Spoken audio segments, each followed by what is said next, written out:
الحمد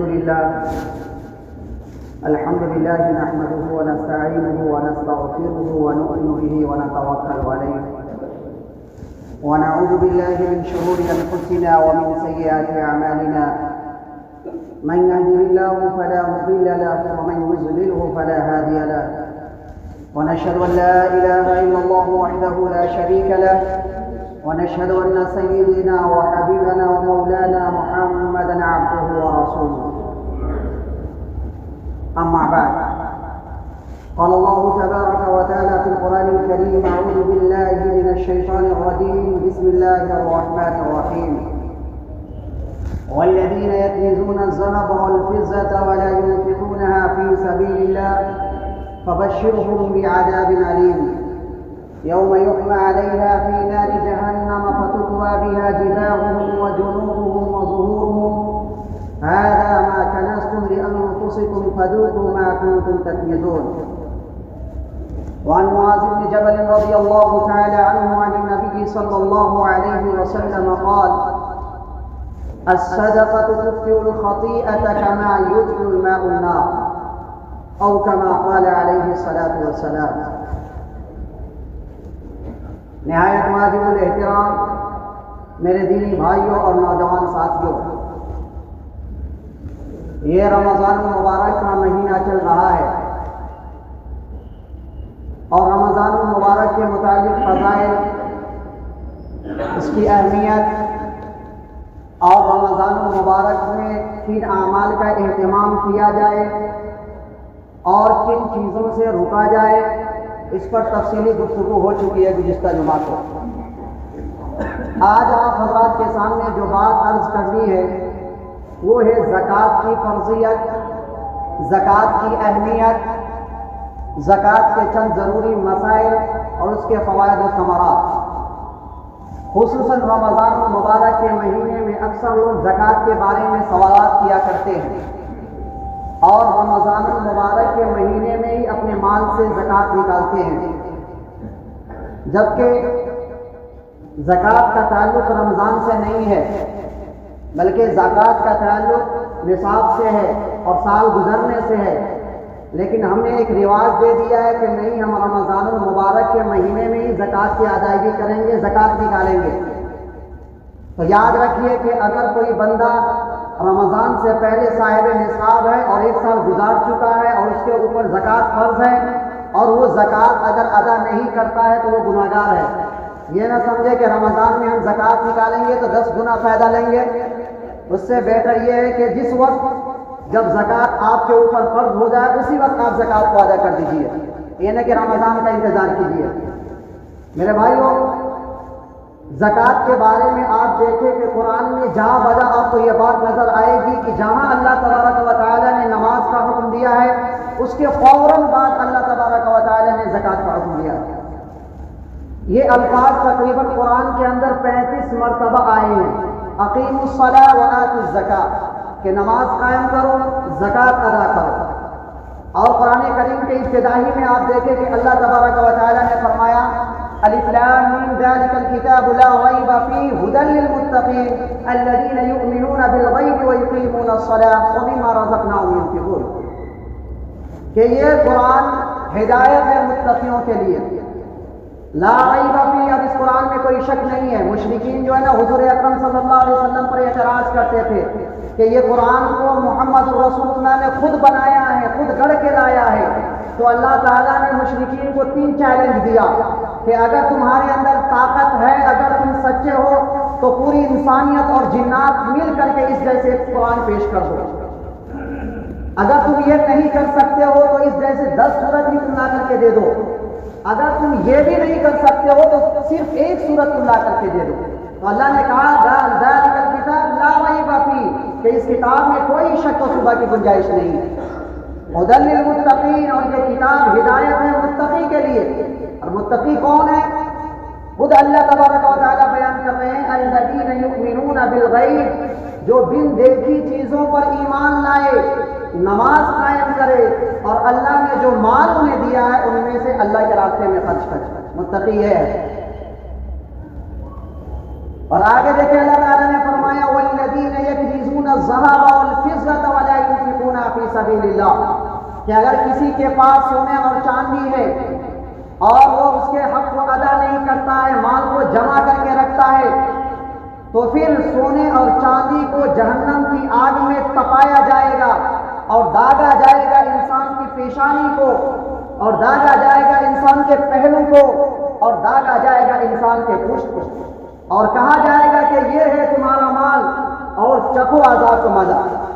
تو یہاں پر دیکھیں کہ اللہ رب العزت نے 3 باتیں ارشاد فرمائی کہ اگر کسی کے پاس مال ہو اور وہ مال کے حق کو ادا نہیں کرتا ہے، سونا اور چاندی کو جمع کر کے رکھتا ہے، تو اس سونے اور چاندی کو اللہ تبارک و تعالی جہنم کی آگ میں تپائے گا اور انسان کے 3 اعضاء کو داغیں گے۔ 3 ہی اعضاء کو اللہ نے کیوں بیان فرمایا؟ اللہ تو یہ بھی کہہ سکتے تھے ہاتھ کو داغیں گے، پیر کو داغیں گے، لیکن اللہ نے کیوں کہا پیشانی کو داغوں گا، پہلو کو داغوں گا، پشت کو داغوں گا؟ کیوں اللہ نے کہا؟ وجہ کیا ہے؟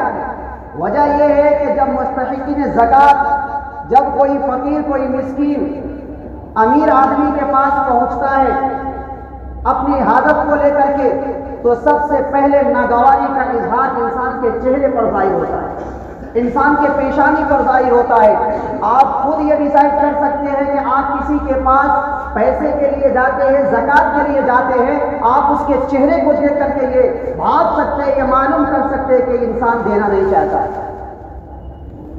تو سب سے پہلے انسان کے چہرے پر ناگواری کا اظہار ہوتا ہے، انسان کے پیشانی پر ناگواری کا اظہار ہوتا ہے کسی غریب اور مسکین کو دیکھ کر کے۔ اس لیے اللہ نے کہا کہ سب سے پہلے پیشانی کو داغوں گا۔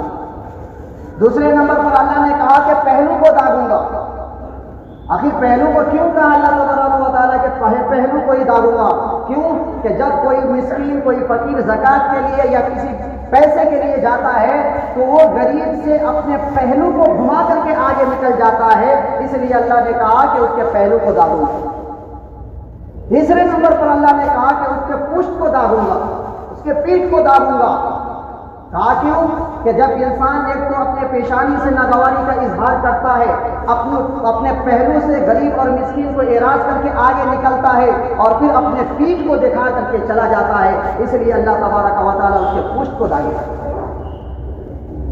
تو یہاں پر دیکھیں کہ اللہ رب العزت نے کتنے سخت الفاظ میں وہ اس بیان فرمائی کہ جس کے پاس مال ہو اور وہ مال کی زکوٰۃ ادا نہیں کرتا، اس مال کو جمع کر کے رکھتا ہے، تو اس مال کو کل قیامت کے دن جہنم کی آگ سے تپایا جائے گا اور انسان کے پہلو اور پیشانی کو اور پشت کو داغا جائے گا۔ یہ تو اللہ تبارک و تعالیٰ نے فرمایا۔ اللہ کے رسول صلی اللہ علیہ وسلم نے فرمایا کہ اگر کسی کے پاس جانور ہو اور وہ اس جانور کے حق کو ادا نہیں کرتا ہے، زکوٰۃ نہیں نکالتا ہے، تو وہ جانور کل قیامت کے دن جو مالک ہے اس مالک کے اوپر سے وہ جانور گزرے گا اور اپنے پھولوں سے، اپنے سینگوں سے اس کو کچل کر کے آگے نکلے گا۔ وہ جانور آگے چلا جائے گا، جانور ختم ہو جائے گا، پھر وہ جانور کو دوبارہ لایا جائے گا اور یہ سلسلہ جاری رہے گا، اور ان سے کہا جائے گا کہ یہی ہے تمہارا مال جس کو تم دنیا میں جمع کیا تھا۔ اللہ کے رسول صلی اللہ علیہ وسلم نے فرمایا کہ اگر کسی کے پاس مال ہو اور وہ مال کے حق کو ادا نہیں کرتا ہے، اللہ کے راستے میں خرچ نہیں کرتا ہے، تو وہ مال گندے سانپ کے شکل میں تبدیل کر دیا جائے گا اور انسان کے گردن میں توق بنا دیا جائے گا، اور وہ سانپ انسان کو ڈسے گا۔ اور یہ آیت اللہ کے رسول صلی اللہ علیہ وسلم نے تلاوت کی، وَلَا يَحْسَبَنَّ الَّذِينَ يَبْخَلُونَ بِمَا آتَاهُمُ اللَّهُ، کہ اللہ نے جن کو مال دیا ہے وہ بخل کرتا ہے، وہ گمان کرتا ہے، اللہ کے راستے میں خرچ نہیں کرتا ہے، تو یاد رکھیں یہ مال کل قیامت کے دن اس کے گردن میں توق بنا کر کے ڈال دیا جائے گا۔ تو میرے بھائیو، یہ تو اللہ کا شکر ہے کہ اللہ تبارک و تعالیٰ نے ہمیں سارا مال کو اللہ کے راستے میں خرچ کرنے کے لیے نہیں کہا۔ اگر سارے مال کو اللہ رب العزت کہتا ہے کہ میرے راستے میں خرچ کرو، تو یہ بھی کوئی بعید نہیں ہے، کیونکہ سارا مال اللہ ہی کا ہے۔ اب کوئی انسان یہ کہے کہ نہیں میں اپنے ہاتھ کے بلبوتے پر، ہاتھ کی طاقت کی وجہ سے مال جمع کرتا ہوں، اپنے دماغ کو استعمال کر کے مال جمع کرتا ہوں، اپنے آنکھ اور کان کے ذریعے سے دیکھ کر کے سن کر کے مال کو جمع کرتا ہوں، اور اپنے پاؤں سے چل کر کے معاملات طے کر کے مال جمع کرتا ہوں، اور اپنے ہاتھ سے لکھ کر کے معاملات طے کر کے مال جمع کرتا ہوں، تو یاد رکھیے میں آپ سے کہنا چاہتا ہوں کہ یہ ہاتھ آپ کو کس نے دیا ہے؟ جس ہاتھ کے بارے میں آپ یہ کہہ رہے ہیں کہ میں ہاتھ کے بدولت مال جمع کیا ہوں، تو بتائیے یہ ہاتھ آپ کو کس نے دیا؟ جس دماغ پر آپ کو گھمنڈ اور تکبر ہے کہ ہم اس دماغ کے ذریعے سے مال کو جمع کیا، اس دماغ کو آپ کو کس نے دیا؟ جس پاؤں پر آپ کو گھمنڈ ہے کہ ہم چل کر کے معاملات طے کرتے ہیں، آپ سے پوچھنا چاہتا ہوں کہ یہ پاؤں آپ کو کس نے دیا؟ آپ جس دماغ کے ذریعے سے پلاننگ کرتے ہیں، آپ جس دماغ کے ذریعے سے منصوبہ بندی کرتے ہیں تجارت کے لیے، مال جمع کرنے کے لیے، اگر یہ دماغ کو ہی اللہ رب العزت خراب کر دے تو آپ کیا کیجیے گا؟ یہ تو اللہ کا شکر ہے کہ اللہ رب العزت ہمیں ہاتھ پاؤں سب سلامت رکھا ہے، ورنہ ہم کیا کرتے ہیں؟ اس لیے میرے بھائیوں، اللہ نے مال دیا ہے تو مال تو ایمانداری کے ساتھ مال سے زکوٰۃ نکالیے اور مستحقین تک پہنچائیے، اور اس کے ساتھ بے ادبی نہ کیجیے۔ جو زکوٰۃ وصول کرنے کے لیے آتے ہیں تو آپ اگر بے ادبی کریں گے اس کے ساتھ میں اور غیر اخلاقی طریقے سے ان کے ساتھ پیش آئیں گے تو یاد رکھیے، یہ آیت یاد رکھیے، والذین یکنزون الذهب والفضة ولا ينفقونها في سبيل الله فبشرهم بعذاب أليم يوم يحمى عليها في نار جهنم فتكوى بها جباههم وجنوبهم وظهورهم۔ اس آیت کو اپنے ذہن میں بٹھا کے رکھیے کہ آپ کے پاس اگر کوئی زکوٰۃ وصول کرنے کے لیے آ رہا ہے تو اس کے ساتھ بے ادبی نہ کیجیے۔ اگر بے ادبی کیجیے گا، اپنے چہرے پر ناگواری کا اظہار کیجیے گا، اپنے پہلو کو گھما کر کے آگے نکلیے گا، اپنے پشت کو دکھا کر کے نکلیے گا، تو یاد رکھیے تیار بھی رہیے کہ کل قیامت کے دن آپ کے پیشانی کو، آپ کے پشت کو، آپ کے پہلو کو داغا ہے۔ اس لیے اللہ رب العزت سے دعا کیجیے کہ اللہ رب العزت ہمیں ایمانداری کے ساتھ زکوٰۃ نکالنے کی توفیق عطا فرمائے، اور جو مستحقین ہیں وہاں تک ہمیں ایمانداری کے ساتھ پہنچانے کی توفیق عطا فرمائے۔ میرے بھائیوں، زکوٰۃ کا نصاب کیا ہے اور زکوٰۃ کس پر واجب ہے، کس پر لازم ہے؟ تو زکوٰۃ کا نصاب دیکھیں کہ 4 چیزوں میں زکوٰۃ ہے۔ نمبر 1 سونا، نمبر 2 چاندی، نمبر 3 کیا کہتے تجارت کے جو مال ہے وہ، نمبر 4 نقدی مال۔ یہ 4 چیزیں ہیں جن پر زکوٰۃ ضروری ہے۔ اگر کسی کے پاس صرف سونا ہے، اس کے ساتھ چاندی نہیں ہے، تجارتی مال نہیں ہے، نقد مال بھی نہیں ہے، صرف سونا ہے، تو 7.5 تولہ سونا ہے۔ اگر کسی کے پاس 7.5 تولہ سونا ہے تو اس کے اوپر زکوٰۃ واجب ہے۔ اسی طریقے سے کسی کے پاس سونا نہیں ہے، صرف چاندی ہے اور مال تجارت نہیں ہے، نقدی مال نہیں ہے، صرف چاندی ہے، تو اگر کسی کے پاس 52.5 تولہ چاندی ہے تو اس کے اوپر زکوٰۃ واجب ہے۔ اگر کسی کے پاس کچھ سونا ہے، کچھ چاندی ہے، کچھ مال تجارت ہے، کچھ نقدی مال ہے، ان تمام کو ملا کر کے اگر نصاب تک ہم پہنچتے ہیں تو پھر زکوٰۃ واجب ہے۔ اب اپنے اعتبار سے، علاقے کے اعتبار سے حساب کر کے ہم یہ ڈیسائیڈ کر سکتے ہیں کہ کتنے ہزار میں ہمارے اوپر زکوٰۃ فرض ہے۔ تو یہاں پر اللہ تعالیٰ نے کہا کہ 40واں حصہ میں سے صرف 1 حصہ کیا کرو، اللہ کے راستے میں خرچ کرو۔ 40 روپے میں سے صرف 1 روپیہ کیا کرو، اللہ کے راستے میں خرچ کرو۔ یعنی اگر 1 لاکھ روپیہ ہے تو اس میں سے صرف 2500 روپئے اللہ کے راستے میں خرچ کرو۔ کتنے آسانی، لیکن پھر بھی مسلمان زکوٰۃ نہیں نکالتا ہے، مسلمان تو بوجھ سمجھتا ہے۔ یاد رکھیے، جس طریقے سے اگر کوئی نماز کا انکار کرتا ہے نا وہ مسلمان نہیں ہے، روزے کا انکار کرتا ہے وہ مسلمان نہیں ہے، اگر حج کا کوئی انکار کرتا ہے مسلمان نہیں ہے، ایسے ہی زکوٰۃ کا انکار کرنے والا بھی مسلمان نہیں ہے۔ اگر کوئی زکوٰۃ کا انکار کرتا ہے نا تو وہ مسلمان نہیں ہے اور دائرۂ اسلام سے خارج ہے۔ اس لیے میرے بھائیوں، ایمانداری کے ساتھ ہمیں زکوٰۃ نکالنے کے اللہ رب العزت توفیق عطا فرمائے۔ اگر کوئی انسان مکان خریدتا ہے، اگر کوئی انسان گاڑی خریدتا ہے اس غرض سے کہ میں اس کو بیچوں گا نہیں بلکہ اس کو کرائے پر لگا دوں گا، کوئی فلائٹ خرید لیا، اب یہ سوچا کہ میں اس کو کرائے پر لگا دوں گا. اب وہ بندہ کرائے پر لگا دیتا ہے، چاہے وہ گاڑی ہو چاہے مکان ہو. اب اس سے جو مال آئیں گے اب اس پر زکوٰۃ ضروری ہے. اگر بندہ ہر مہینے اس پیسے کو ختم کر لیتا ہے، جیسے مہینہ آ رہا اس مہینے پیسے کو ختم کر لیتا ہے، پھر زکوٰۃ نہیں ہے. لیکن اگر اس پیسے کو جمع کر کے رکھتا ہے اور اس پر سال گزر جائے تو پھر اس کے اوپر زکوٰۃ واجب ہے.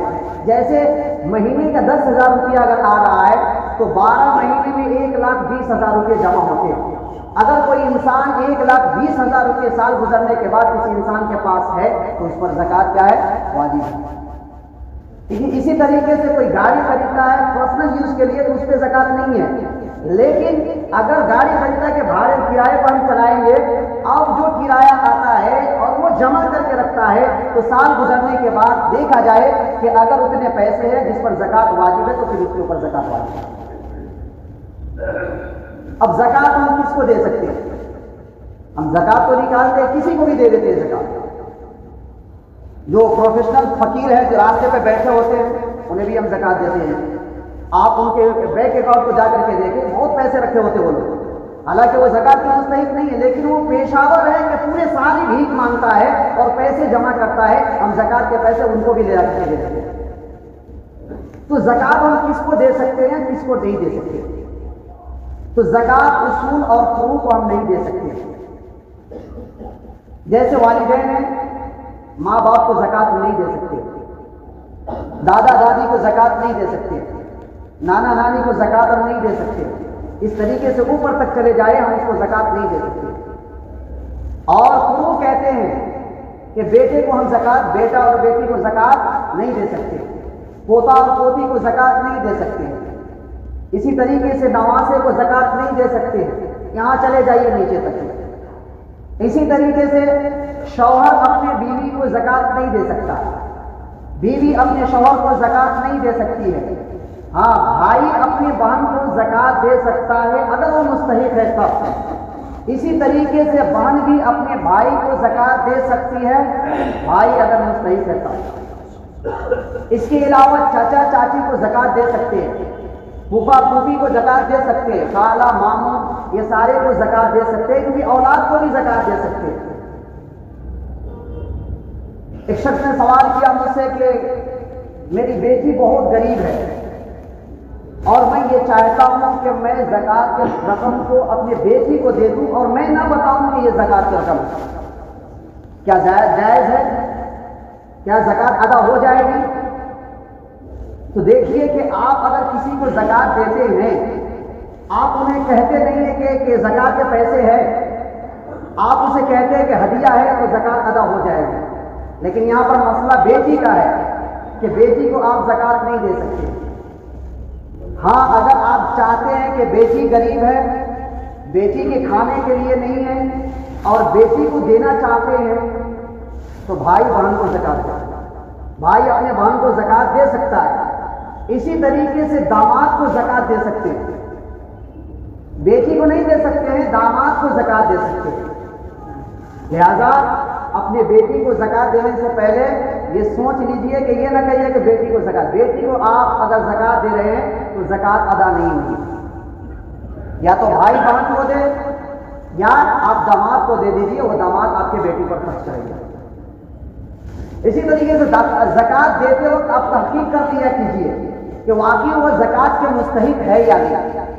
اب تحقیق کرنے کا مطلب نہیں ہے، یہ نہیں ہے کہ انکوائری کرنے لگے، نہیں، بس اس کے ظاہری حالات کو دیکھے، ان کے گھریلو حالات کو دیکھیں کہ واقعی یہ بندہ زکوٰۃ کے مستحق ہے یا نہیں. اگر وہ ہے تو ان کو زکوٰۃ آپ دے سکتے ہیں.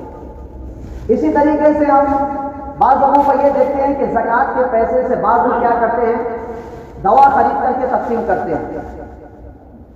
تو زکوٰۃ کے پیسے سے اگر دوا خرید کر کے تقسیم کرتے ہیں تو کیا زکوٰۃ ادا ہو جائے گی؟ زکوٰۃ ادا نہیں. کیسے؟ کیونکہ آپ جہاں کہیں بھی کیمپ لگاتے ہیں اور فری میں دوا تقسیم کرتے ہیں تو وہاں مستحق بھی آتے ہیں اور وہاں غیر مستحق بھی آتے ہیں، یعنی مالدار بھی آپ کے یہاں دوا لینے کے لیے آتے ہیں. تو زکوٰۃ کا پیسے کا مطلب یہ ہے کہ مالک بنانا ہے. آپ مالک بنائیں گے تبھی زکوٰۃ ادا ہوگی، مالک نہیں بنائیں گے زکوٰۃ ادا نہیں ہوگی.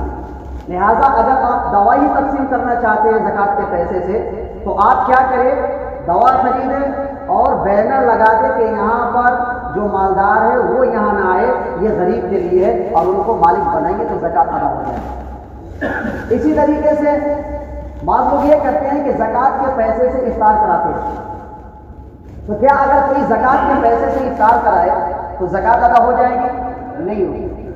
کیوں؟